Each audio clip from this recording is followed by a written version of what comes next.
वाले हैं आज की इस क्लास के अंदर। वन बाय वन आप इन सभी क्वेश्चनों को देखिएगा और उसके अकॉर्डिंग आंसर क्या होना चाहिए या उससे रिलेटेड बाकी क्वेश्चन क्या बन सकते हैं उनको भी जरूर एनालिसिस कर लीजिएगा। तो चलिए शुरुआत करते हैं जल्दी से इस क्वेश्चन के अंदर। पहला सवाल है कि हाल ही में जनता दल यूनाइटेड का अध्यक्ष किसे चुना गया है।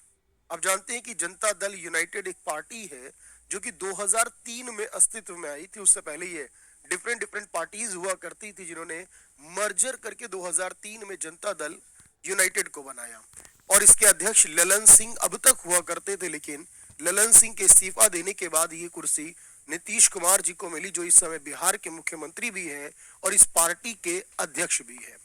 तो याद रखेंगे कि जनता दल यूनाइटेड के अध्यक्ष के रूप में नीतीश कुमार चुने गए और साथ ही याद रखिएगा भाई कि इससे पहले यहाँ पर जनता दल यूनाइटेड का जो इस्तीफा है वो किसने दिया है, दैट इज ललन सिंह होंगे।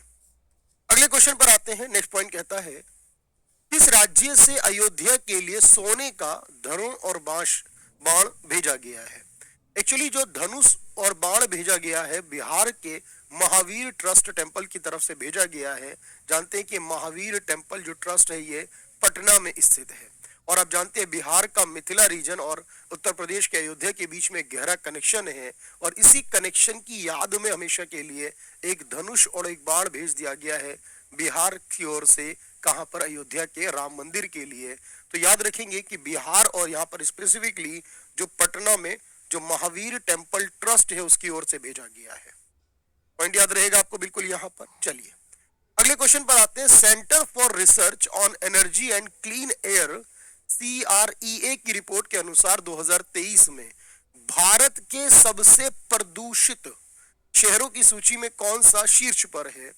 तो यहाँ पर दो चीजें इंपॉर्टेंट है कि भारत में कौन शीर्ष पर है और बिहार में कौन शीर्ष पर है।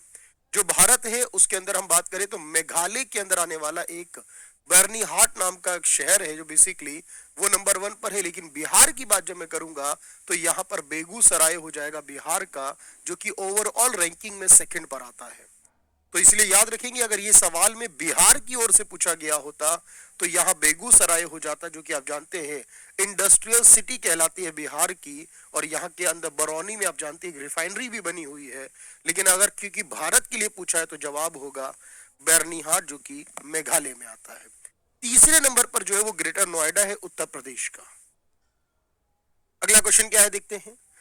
किस राज्य सरकार ने मुखिया से लेकर सरपंच तक का जो भत्ता है वो दोगुना करने की घोषणा की है।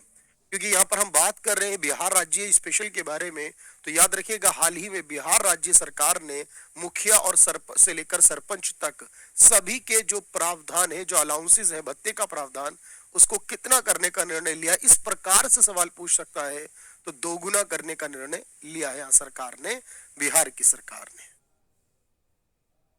अगला क्वेश्चन है हाल ही में बिहार के किन शहरों को कचरा मुक्त शहर का दर्जा दिया गया है। तो बिहार के वो शहर जिनको कचरा मुक्त घोषित किया गया है वो कौन कौन से होने वाले हैं। तो याद रखेंगे बिहार के कचरा मुक्त शहरों की सूची में 2 शहरों को शामिल किया गया है और ये 2 शहर हैं बिहार की राजधानी पटना और एक जिला है सुपौल। यहाँ पर यानी पटना और सुपौल ये दोनों शहर जो होंगे ये कचरा मुक्त डिक्लेयर किए गए हैं रिसेंटली। हाल ही में बिहार के अंदर मादक पदार्थों की तस्करी या अवैध व्यापार से संबंधित मामलों की सुनवाई के लिए कितनी विशेष अदालतों का गठन किया गया है। तो बिहार में कुछ स्पेशल अदालतें, कोर्ट बनाए जा रहे हैं ताकि वहां पर उन सारे केसेस की हियरिंग की जा सके, सुनवाई की जा सके जो कि इलीगल ड्रग ट्रैफिकिंग के केस होंगे, ताकि इनकी सुनवाई जल्द हो और जो दोषी हैं उनको सजा भी जल्द ही मिल सके। तो इसके लिए बिहार में कुछ विशेष अदालतों को बनाने का प्रावधान किया गया है। याद रहेगा इसका कि कितनी अदालतें बिहार सरकार द्वारा बनाई जा रही है। बिहार पुलिस की कौन सी नोटबुक तैयार करने का काम करेगी जिसमें आपराधिक और असामाजिक तत्वों की पहचान की जाएगी। तो ऐसे जितने भी सोशल एलिमेंट है, एंटी सोशल एलिमेंट है, यानी कि जो असामाजिक तत्व है, जो आपराधिक दृष्टि के लोग हैं, ऐसे लोगों की एक नोटबुक तैयार की जाएगी जिसको यहाँ पर मोहल्ला क्राइम कहा जाएगा। यानी हर एक मोहल्ले के ऐसे लोग जो बेसिक तौर पर गलत हैं, जिनके साथ एंटी सोशल एलिमेंट जुड़े हुए हैं, उन सबको इस नोटबुक में रिकॉर्ड किया जाएगा। इसको मोहल्ला क्राइम का नाम दिया जाएगा भाई। मोहल्ला क्राइम कहा जाएगा। प्रधानमंत्री राष्ट्रीय बाल पुरस्कार 2024 में उत्कृष्ट उपलब्धियों के लिए बिहार के कितने बच्चों को सम्मानित किया गया है? तो याद रखना, इस बार प्रधानमंत्री ने राष्ट्रीय बाल पुरस्कार में 19 बच्चों को शामिल किया है, जिनमें से एक बिहार से बिलोंग करते हैं। इन 19 बच्चों में एक बिहार से आते हैं और उनका नाम है मोहम्मद हुसैन, जो बिहार के पटना से हैं। इसी सवाल को बिहार के लिए बनाते समय आपको ध्यान रखना है कि बिहार के किस बच्चे को, बिहार के एक बच्चा है क्योंकि वो, उसका नाम क्या होगा? दैट इज मोहम्मद हुसैन होगा भाई। तो मोहम्मद हुसैन, और ये भी पूछ सकता है कि मोहम्मद हुसैन का संबंध बिहार के किस जिले से होगा? तो यहाँ पर पटना से होंगे और इन्हीं को मिला है प्रधानमंत्री राष्ट्रीय बाल पुरस्कार। 19 बच्चों में से एक होंगे। आई थिंक ये पॉइंट बिल्कुल क्लियर होगा, यहाँ पर कोई इशू नहीं होने वाला आपको। आगे बढ़ते हैं सर अगले पॉइंट की तरफ। अगला पॉइंट क्या कहता है हमारा? मरणोपरांत देश के सर्वोच्च नागरिक पुरस्कार भारत रत्न 2024 से सम्मानित किया गया है, जिन्हें वो कौन होंगे? तो भारत रत्न 2024 से सम्मानित किया गया जिनको, वो होने वाले हैं बिहार के पूर्व मुख्यमंत्री कर्पूरी ठाकुर है उनका नाम। तो बस याद रखेंगे कि जो कर्पूरी ठाकुर जी हैं उनको बिहार में, यहाँ पर याद रखना है, मुख्यमंत्री के पद पर रह चुके हैं और साथ ही इन्हें भारत रत्न, जो कि देश के 49वें भारतीय रत्न प्राप्तकर्ता होंगे और 15वें मरणों उपरांत होंगे। क्योंकि जिन लोगों का निधन हुआ है अगर उनकी बात करें तो उनमें से ये 15वें होने वाले हैं और बिहार से आते हैं कर्पूरी ठाकुर। अगला क्वेश्चन है, बिहार के किस जिले की लीची की कृषि में 19 भारतीय राज्यों ने महत्वपूर्ण विस्तार देखा गया है? और हम जानते हैं बिहार की एक ऐसी सिटी जिसको लीची का शहर कहा जाता है और ये सिटी बहुत फेमस है लीची के लिए। यहाँ की शाही लीची जो है उसको जीआई टैग यानी जियोग्राफिकल इंडिकेशन टैग भी मिला हुआ है। तो बिहार की ये लीची कौन सी होने वाली है? याद रखना, तो बिहार की मुजफ्फरपुर की जो लीची है, बेसिकली ये इंपॉर्टेंट हो जाएगी आपके लिए, बिहार मुजफ्फरपुर। सर्वोच्च न्यायालय ने किस राज्य की जाति आधारित सर्वे मामले में कहा है कि सर्वे का पूरा विवरण सार्वजनिक डोमेन में डालना जाना चाहिए ताकि उसके निष्कर्षों को अगर कोई चाहे तो चुनौती दे सके? यानी कि जो जातिगत जनगणना कराई गई वो अभी तक एकमात्र राज्य बिहार है। 2 अक्टूबर 2023 को बिहार में जातिगत जनगणना के सभी मुख्य आंकड़ों को पेश कर दिया गया था और ये एक बिजागा ऐप नाम से है, उस पर डाल भी दिया गया और काफी सारी इंफॉर्मेशन अभी नहीं डाली गई, जिसको चाहता है सुप्रीम कोर्ट कि कंप्लीटली डाल दिया जाए ताकि जो उसके निष्कर्ष है, जो उसके रिजल्ट्स हैं, अगर कोई उसको अगेंस्ट में अगर उसको कंप्लेंट करना चाहता हो तो वो कर सकता हो, क्योंकि सब कुछ रिकॉर्ड करना जरूरी और उसको अपलोड भी करना चाहिए। फिलहाल ये बात सुप्रीम कोर्ट की टिप्पणी है बिहार की जातिगत जनगणना पर। और बिहार के बाद आप याद रखना आंध्र प्रदेश में भी जातिगत जनगणना शुरू हो चुकी है। अनाउंस तो कई राज्यों ने की है लेकिन शुरुआत ऑफिशियली सेकंड राज्य आंध्र प्रदेश बन चुका है। अगला क्वेश्चन है हमारे पास, बिहार में महात्मा गांधी राष्ट्रीय ग्रामीण रोजगार गारंटी योजना के तहत सभी जॉब कार्ड धारकों को किस कार्ड से जोड़ने की प्रक्रिया पूरी होने की उम्मीद है? जो मनरेगा एक योजना आई थी, आपको याद रखना है, 100 दिन के रोजगार की गारंटी इस योजना में रहती है। जो भी लोग काम करते हैं मनरेगा कार्ड बन जाता है उनका, और इस कार्ड का आधार कार्ड के साथ जोड़ना जरूरी है। तो आधार कार्ड को मनरेगा कार्ड को आपस में जोड़ने की जो प्रक्रिया है वो पूरी होने की उम्मीद है बिहार में जल्द ही। और मनरेगा के मामले में बिहार में सबसे ज्यादा जो है वो जमुई में काम मिलता है, जमुई जो है इसमें सबसे आगे रहता है। बिहार इलेक्ट्रिक वाहन कॉन्क्लेव का आयोजन हाल ही में किया गया है, कहां पर? तो बिहार में इलेक्ट्रिक वाहन कॉन्क्लेव का आयोजन किया गया रिसेंटली। और ये कॉन्क्लेव क्योंकि इलेक्ट्रिक वाहन की संख्या में लगातार वृद्धि हो रही है बिहार में और आगे और ज्यादा वृद्धि हो इसके अंदर, इसके लिए याद रखना पटना के अंदर, देश बिहार की राजधानी के पटना में इस पर एक इलेक्ट्रिक वाहन कॉन्क्लेव का आयोजन किया गया है। भारत में बाल विवाह पर हाल ही में किए गए एक लेसेंट अध्ययन के अनुसार बिहार में कितने प्रतिशत देखा गया, यानी बाल विवाह अभी भी बिहार में कितने प्रतिशत होता है? तो बाल विवाह के मामले में बिहार कौन से स्थान पर आता है? तो हाल ही में एक लेसेंट, एक कंपनी है लेसेंट, उसके अकॉर्डिंग बाल विवाह पर एक पूरा सर्वे किया गया जिसके कहा गया कि बिहार में अभी भी 16.7 प्रतिशत जो है वो बाल विवाह होते हैं। इसके बाद बंगाल का है, उत्तर प्रदेश का है, महाराष्ट्र का है, इस तरीके से जो बड़े राज्य हैं उनमें बिहार शामिल होता है 16.7% के साथ।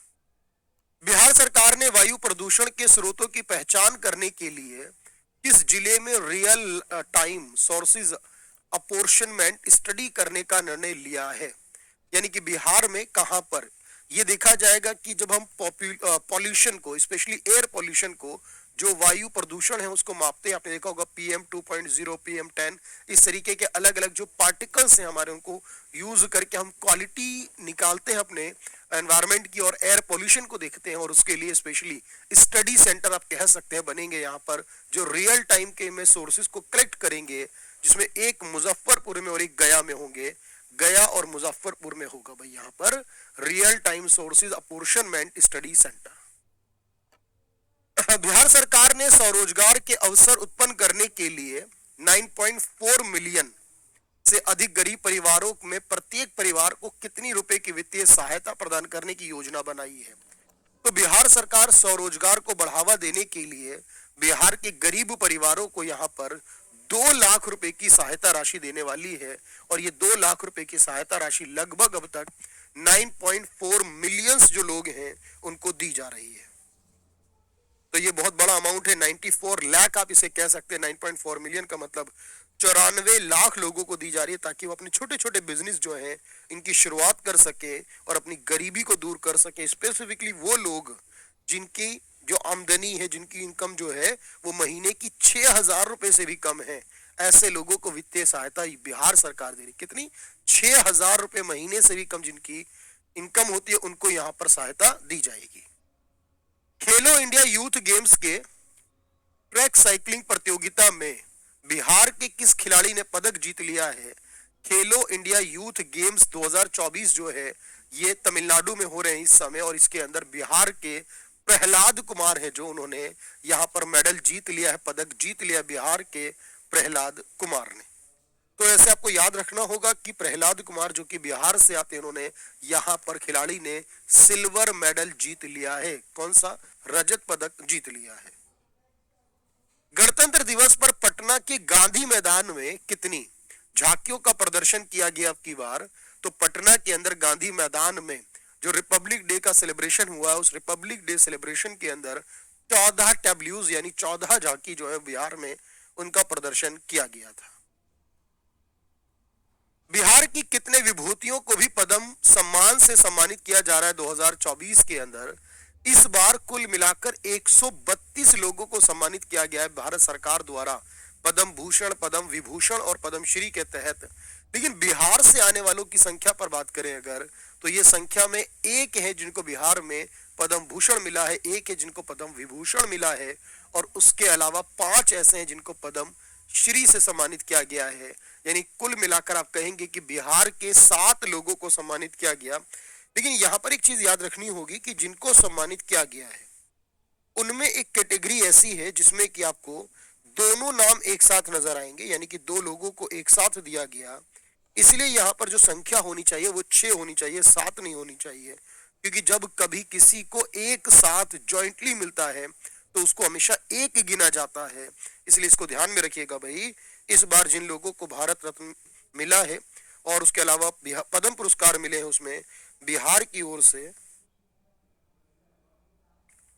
6 लोगों को मानेंगे, ना कि 7 को, क्योंकि गिनती में वो 7 नजर आ रहे हैं, वो एक पति और पत्नी है, इसलिए उनको शामिल नहीं किया गया। और इस पर मैं बिहार की पूरी इंफॉर्मेशन के साथ आऊंगा आपके पास, पूरी डिटेल आपको प्रोवाइड करूंगा इसके बारे में। तो 7 नहीं 6 लोगों को दिया गया।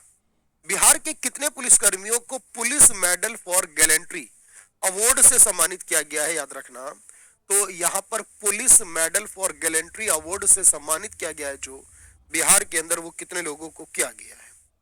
देखो यहाँ पर याद रखना है कि कई प्रकार के अवार्ड दिए जाते हैं बिहार में, तो 6 लोगों को यानी टोटल 25 लोगों को सम्मानित किया गया है और बाकी लोगों को अलग अलग पुरस्कार दिए गए। तो बिहार के 25 लोगों को सम्मानित किया गया, जिनमें से 6 लोग ऐसे होंगे जिनको यहाँ पर क्या दिया गया? Police medal for gallantry award दिया जा रहा है 6 लोगों को।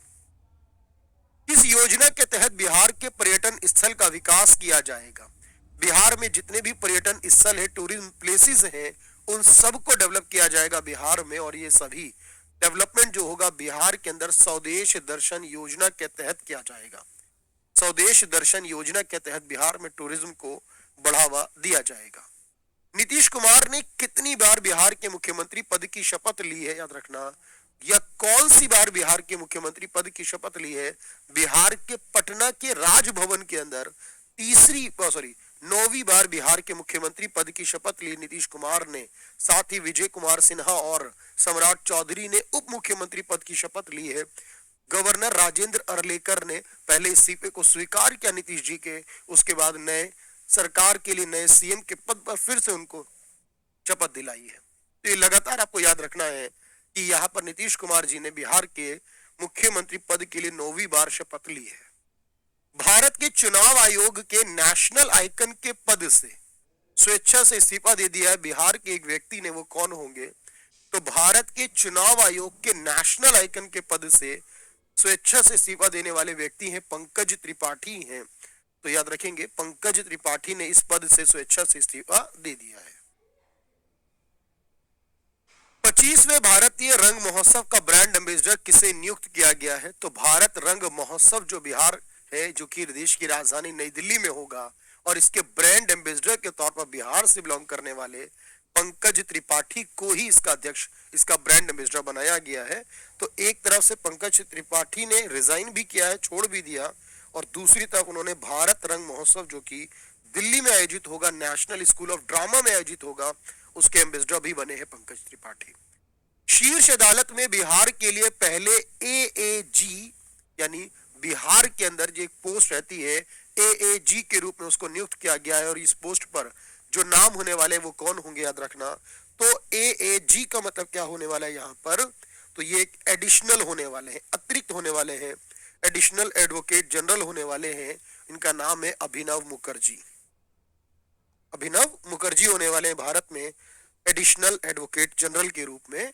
तो याद रखें, ये बिहार के वो 25 इंपॉर्टेंट क्वेश्चन है इस महीने के जो बहुत जरूरी है। और आने वाले एग्जाम के लिए बिहार में टेस्टेट आने वाला है, बिहार के अंदर बिहार शिक्षक भर्ती का फेज 3 आने वाला है, बिहार पुलिस आने वाला है, बिहार एसएससी आने वाला है, बीपीएससी एग्जाम कंडक्ट कराएगा, बिहार कांस्टेबल हो, कोई भी एग्जाम हो बिहार का, हर एक एग्जाम के लिए बहुत बेनिफिशियल होने वाली है class. Thank you everyone, thank you so much.